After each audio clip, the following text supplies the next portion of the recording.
Everyone, आज हम पढ़ेंगे लाइट के बारे में।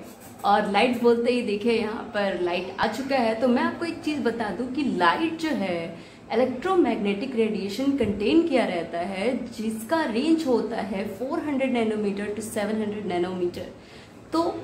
तो आपने एकदम सही समझा। हम पढ़ेंगे लाइट के बारे में थोड़ा सा डिटेल, जिसमें रिफ्लेक्शन है, इंसिडेंट है, नॉर्मल है। ये सब आप बुक में बहुत ज्यादा देखे होंगे और ये सारा डायग्राम भी आपने देखा होगा। तो आज मैं क्लियरली समझाऊंगी कि incident ray, normal and reflected ray practically हम कैसे देख सकते हैं। और इसको देखने के लिए हमें एक एक्टिविटी करनी पड़ेगी, जिसमें हमें जरूरत पड़ेगा एक कार्डबोर्ड का। जैसे आप अपने कॉपी से एक कार्डबोर्ड निकाल सकते हैं, इसमें एक स्लिट बनाइए, होल बनाइए। एक हमें प्लेन पेपर की जरूरत पड़ेगी और एक मिरर की जरूरत पड़ेगी, राइट। इन तीनों की मदद से हम इस एक्टिविटी को कर सकते हैं। तो चलिए स्टार्ट करते हैं। जैसे कि आप देख सकते हैं कि मैंने अपने रूम की लाइट ऑफ कर दी है। और अब ये जो हम टॉर्च लेंगे, दिखाओ टॉर्च दिखाओ। हमारे पास एक टॉर्च है ये, और इसको हम मोबाइल का टॉर्च है और इसको हम कार्डबोर्ड के पीछे लगाएंगे। तो कार्डबोर्ड के पीछे लगाइए कृष्ण। और देखिए यहाँ पे हमने टॉर्च लगाया और अब देखिए ये होगा क्या। आपको दिख रहा है कुछ? होल्ड कर। ओके, ये देखिए हमने टॉर्च इस कार्डबोर्ड के पीछे लगाया और इमेज इस प्लेन सीट के ऊपर आ रही है, राइट। मतलब कि यहां से जो लाइट है वो इंसिडेंट होकर इस प्लेन पर आई। अब इंसिडेंट तो हो गए। इंसिडेंट का मतलब क्या होता है? लाइट पड़ना।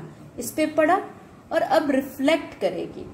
आप यहाँ पर जहां इंसिडेंट हो रही है लाइट, वहां पर आप वो रख दो, मिरर। ओके, अब इस पे इंसिडेंट कराइए और अब आप देखेंगे कि इसका रिफ्लेक्शन। और अब आप देख सकते हैं कि ये जो टॉर्च की लाइट है वो मिरर पे पड़ रही है और मिरर की लाइट इस दीवार पे पड़ रही है। आप टॉर्च को हिलाइए, देखिए ये लाइट भी हिलेगी। देखिए हिल रही है ना।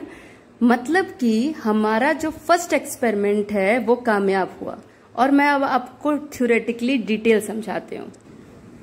जैसे कि आप देख सकते हैं कि यहाँ पर इंसिडेंट रे है, और इंसिडेंट रे क्या थी? जो हमने टॉर्च से लाइट प्लेन पेपर पर दिखाया था। और रिफ्लेक्टेड रे क्या थी? जो लाइट दीवार पे दिख रही। ऑफ लाइट को और अच्छे से समझने के लिए आप एक और एक्टिविटी घर पर कर सकते हैं, जिसके लिए चाहिए एक टॉर्च और एक प्लेन मिरर। जैसे कि प्लेन मिरर है और आप क्या कर सकते हैं, इस टॉर्च से इस पे इंसिडेंट करवाइए लाइट और अपने दीवार को फोकस करिए।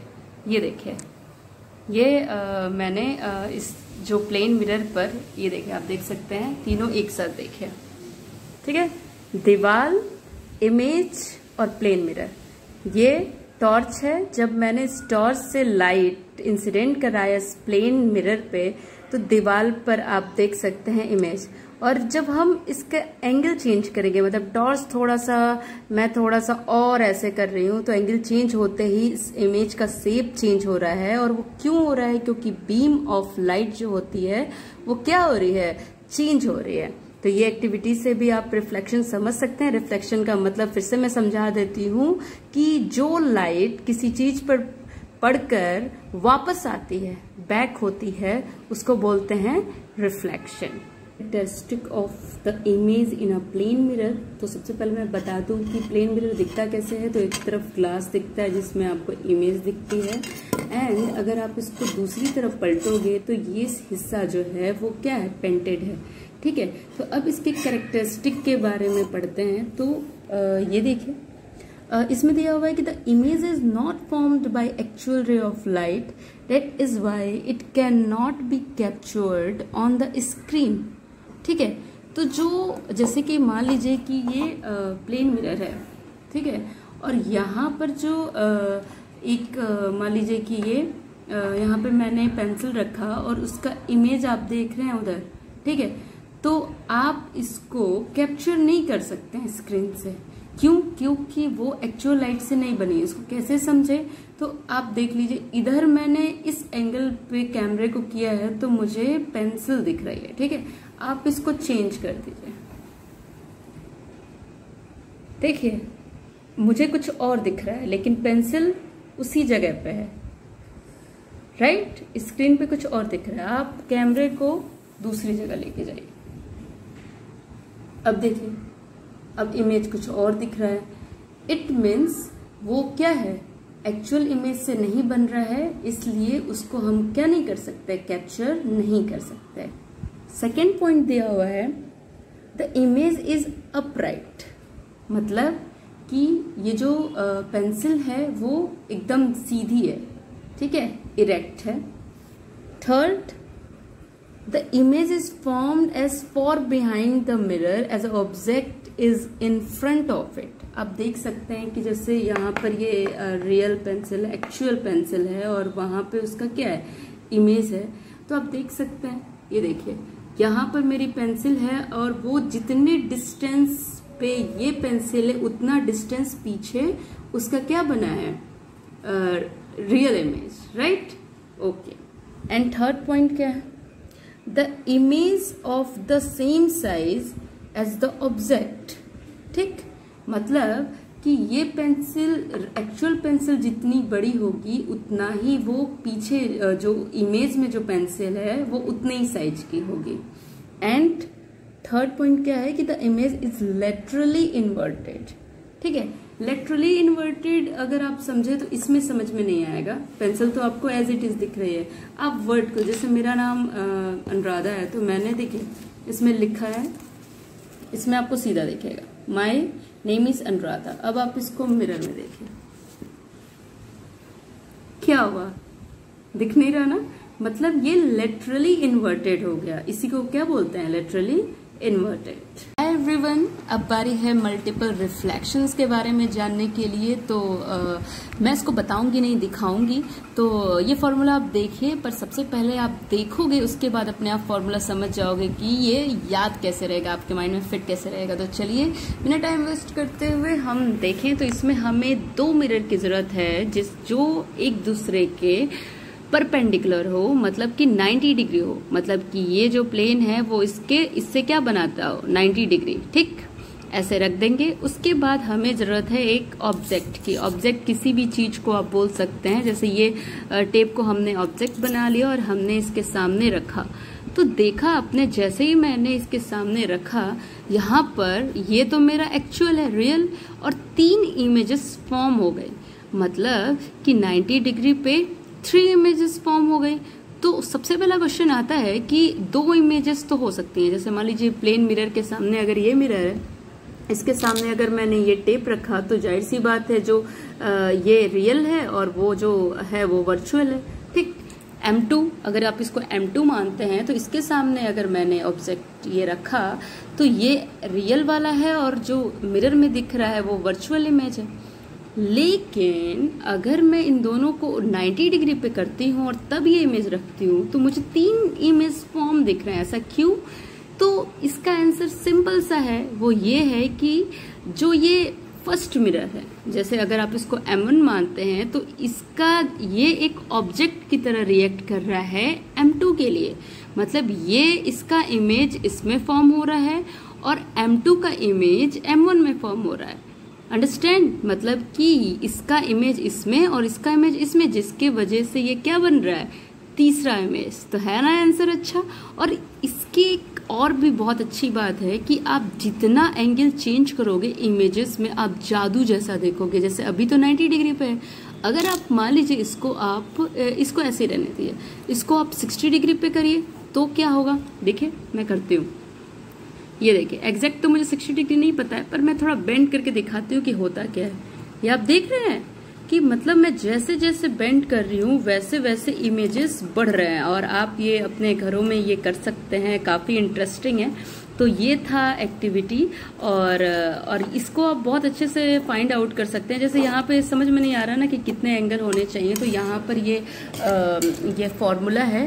जैसे मान लीजिए कि हमें जानना है कि 60 डिग्री पे कितने इमेज फाइंड आउट होंगे, तो हमें यहाँ पे क्या करना है, यहाँ पे हमें 360 की जगह क्या लिखना है। मान लीजिए 60 डिग्री है ना, 60 डिग्री और 360 ऊपर हमेशा रहेगा। कितने एंगल पे हमने इमेज को मोड़ा था, 60 डिग्री पे -1, ठीक है, ये आपको करना है तो क्या हो जाएगा, आप देखो 0 से 0 कट गया और 6 6 जो 36, मतलब 6 - 1 एंड इक्वल्स टू 5, मतलब 60 डिग्री होगा तो 5 इमेजेस फॉर्म होंगे। और इसी तरह 45 डिग्री 30 डिग्री आप बहुत सारे एंगल बना सकते हैं और जान सकते हैं कि कितने इमेजेस फाइंड आउट होंगे। Thank you. पढ़ेंगे डिस्पर्सन ऑफ लाइट, लेकिन इसको अच्छे से समझने के लिए हमें 2 टर्म क्लियर करना पड़ेगा कि रिफ्लेक्शन और रिफ्रैक्शन में डिफरेंस क्या है। ठीक है, तो चलिए आपको प्रैक्टिकली दिखाते हैं। ये है एक प्लेन मिरर, ये है टॉर्च और यहाँ पर एक ग्लास है, राइट।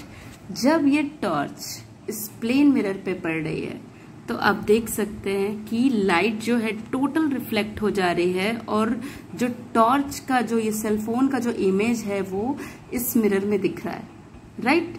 तो ये हुआ रिफ्लेक्शन।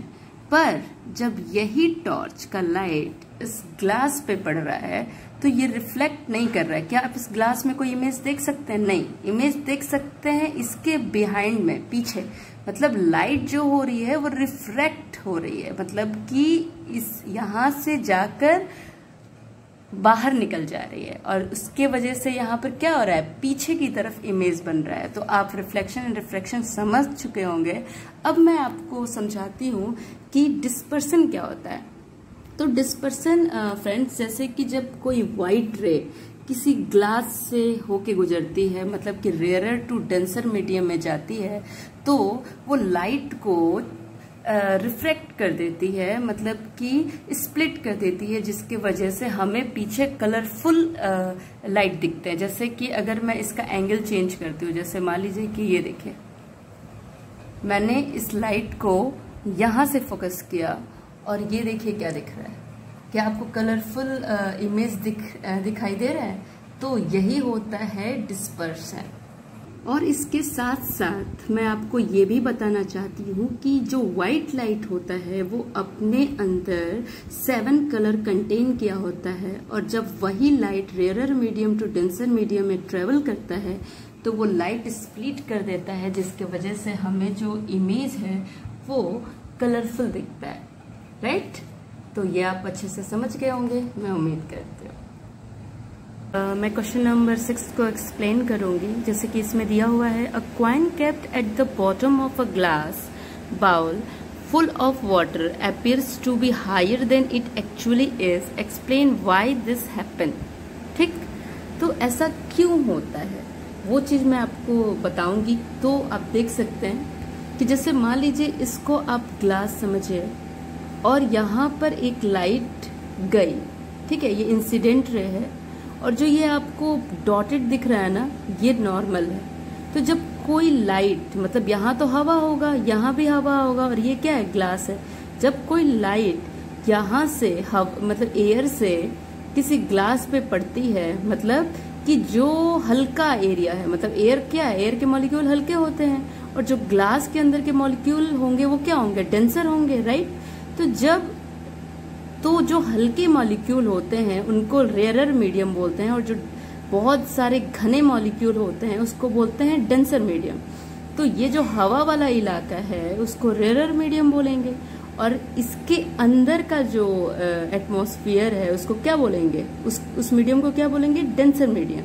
तो जब कोई लाइट यहाँ से एयर से, मतलब rarer medium to denser medium की तरफ ट्रेवल करती है, तो क्या होता है, वो नॉर्मल की तरफ बेंड हो जाती है। जैसे ये नॉर्मल है तो उससे वो थोड़ी बेंड हो गई, मतलब उससे नीचे चली गई, और वापस जब वो निकलेगी, ठीक है, उस ग्लास से वापस निकलेगी, तो आप देख सकते हैं कि ये क्या है, डेंसर मीडियम है। अब उसको रेयरर मीडियम में जाना है वापस, तो वो क्या होगा, नॉर्मल से अवे हो जाएगा। ठीक, ये तो आप ये समझ गए। तो पूछ रहा है कि जब कोई क्वाइन किसी वाटर में, जैसे देखे ये पड़ गया, तो जैसे ये एक्चुअल है, एक्चुअल दिखता है वैसा नहीं दिख रहा है, ये थोड़ा सा हाई दिख रहा है। ये क्यों? क्योंकि जब कोई लाइट रेयरर मीडियम से, मतलब हवा में ये लाइट है, डेंसर मीडियम की तरफ जाती है। जैसे जो ये ग्लास है वो इस पे इंसिडेंट हो रही है, तो क्या हो रहा है कि ये अपना पाथ ऑफ लाइट चेंज कर दे रही है। यहाँ पे इसका जो ये जो इस मीडियम में भी आपको दिख नहीं रहा है यहाँ पे लाइट, लेकिन आप जब यहाँ पे हाथ लगाओगे तो आप लाइट को देख सकते हो। देखिए लाइट दिख रहा है, नहीं, अब देखिए अब लाइट दिख रहा है। मतलब जब ये इंसिडेंट होगी ग्लास पे तो ये अपना पाथ चेंज कर दे रही है, जिसके वजह से क्या हो रहा है, हमें वो जो इमेज होता है वो एक्चुअल नहीं दिखता है। ठीक है, ये इसका आंसर है। और ये आप यहाँ से इस एक्सपेरिमेंट से समझ भी सकते हैं कि क्या होता है रेयरर टू डेंसर, राइट। अब आप यहाँ पे लाइट लगा के देख लीजिए, ये देखिए, आप इस पे लाइट जलाइए, देखिए ये कैसा दिख रहा है, दिख रहा है ना एकदम डिफरेंट। ओके, तो आप समझ चुके होंगे कि क्या होता है रेयरर मीडियम और क्या होता है डेंसर मीडियम। Thank you.